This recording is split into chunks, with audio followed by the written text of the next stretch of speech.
What's up, family and friends? In this video, you'll see some highlights from my most recent trip hunting big game with my buddy Steve in the Zion unit of Utah. It is Monday, midday, and me and my buddy Steve are still hunting elk. And this morning we went out with a plan. So we took my Jeep down to the start of this big ridge. We hiked to the top of this ridge and hunted like 5 miles across the whole thing. And the plan was that at the end of that 5 mile ridge, we'd go down up the adjacent ridge, and then that's where our campsite was. So we'd have less distance to cover. We would get his truck and then go back and get my Jeep. So we didn't have a lot of backtracking. But we hiked the 5 mile ridge, went down up the next big ridge, and then Steve realized that he left his keys in my Jeep. So he's on the road going back down to the Jeep, and I'm on the next ridge over, still hunting for elk. Seeing lots of sign, but nothing very fresh. I think they were already pressured out of here during the archery season, probably. We're moving south, and we found a place with dust for soil, like powder, like baby powder everywhere, like inches thick. It sucks.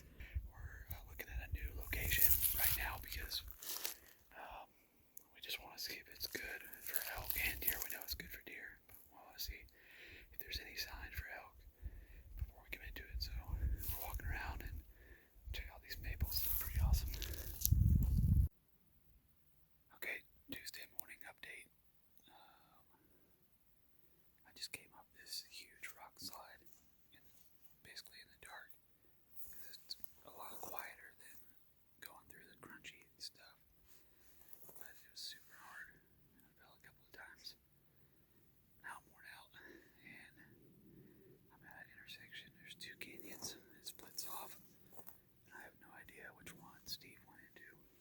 It's pretty up here, though. I'm up here on this really high kind of ridge. Steve wanted to come up here because we can see two other big ridges. So we just came up here first thing to glass look, and I still have no idea where he is. And I also cannot find a way down because it's too steep that nobody should ever have tried to just hike straight up it. That's why you have topo maps that you find. Yeah, so I'm on a point right now, and every side I go to is cliffs. This is the furthest I've made it down so far. Every time you get a little ways down, then you come up on something. It's like, no, sorry, can't go this way. Try again. Then you go back up the hill, find another spot further down. This is the furthest I've been down though, so we keep going. It's not ideal, but take what I can get. And maybe if it's only like 50 feet more, once I get as far as I can go, I just jump down. Maybe jump onto a tree, fireman pole down it. This probably doesn't even look steep in the video. That's like 200-foot drop in about 200 feet. It's like average 45-degree angle with a pack and a rifle. Here we go.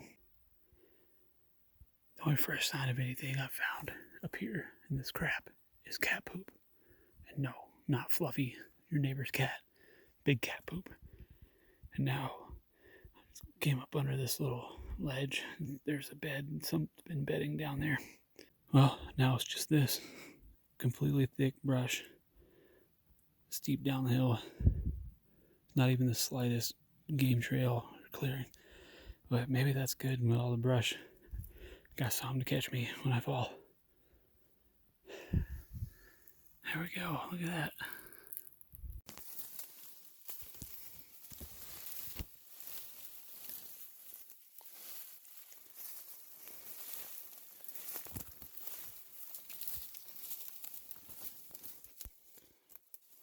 Now what? Okay, gotta put the phone away for bushwhacking. Oh god, I can finally see the bottom.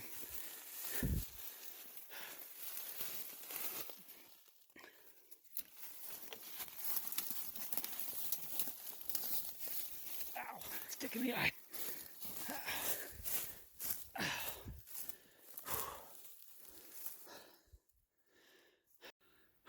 Cool. As if my allergies weren't already bad enough.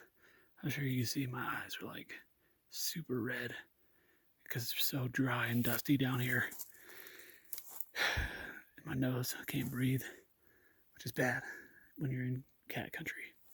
You need to be able to smell them. What was that?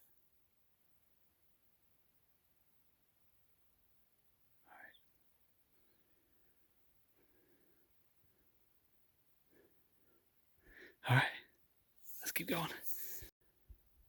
Oh, and just because I'm at the bottom doesn't mean there's any kind of trail. It's still just as thick, but at least I'm not gonna fall down 100 feet down a mountain. We found some good elk sign up on that steep mountain that I was just on, but they're hanging out like way at the peaks of these mountains. So if we sat there, especially into the evening, it's a good chance we could probably spot something up on top of one of the adjacent peaks around us. But even it's steep enough that you could shoot across to the next mountain peak over. That's how steep it is, because it'd only be, I think one of them was 600 to 700 yards and the other was 400 or 500 yards. So it's close enough that with a rifle you could, if you spotted an elk, you could shoot across to the next mountain peak, but then you would never get it off that mountain. So we left and came back down south to instead spend the evening today, the rest of the evening today, scouting for deer and getting ready for that that season to start in the morning. Check out this beautiful, massive canyon we're checking out right now. Carved out by the East Fork Virgin River over a couple of years.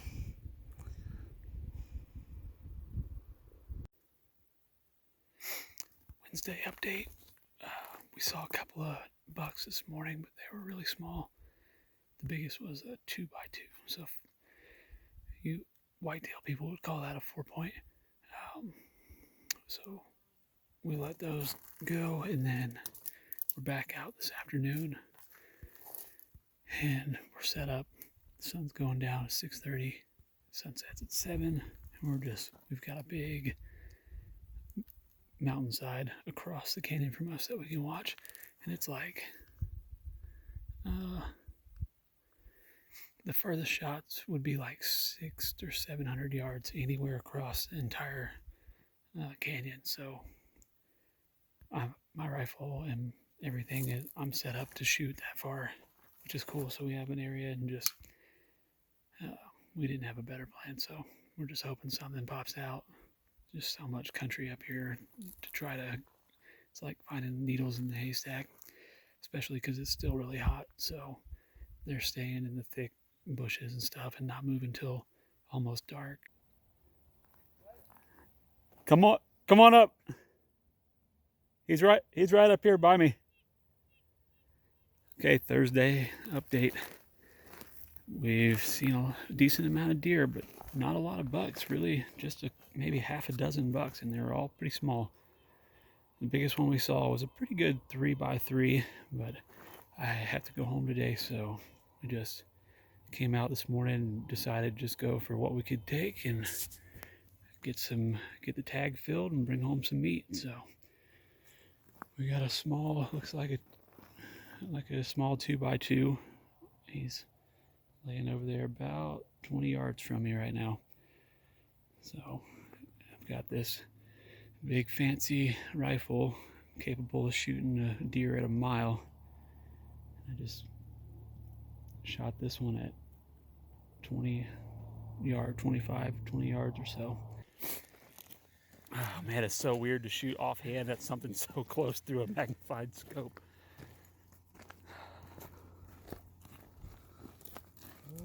He came up from behind me, actually. He didn't come from the bottom where you'd gone around. They came right up from here. Did they come over? Yeah. Did you see those other two that we spooked over there? One of them was a little spike. Was it? Mm-hmm. I never could see them. They were hauling ass by the time I heard them. Yes. I'll take that over what we've been seeing already. That's a beauty.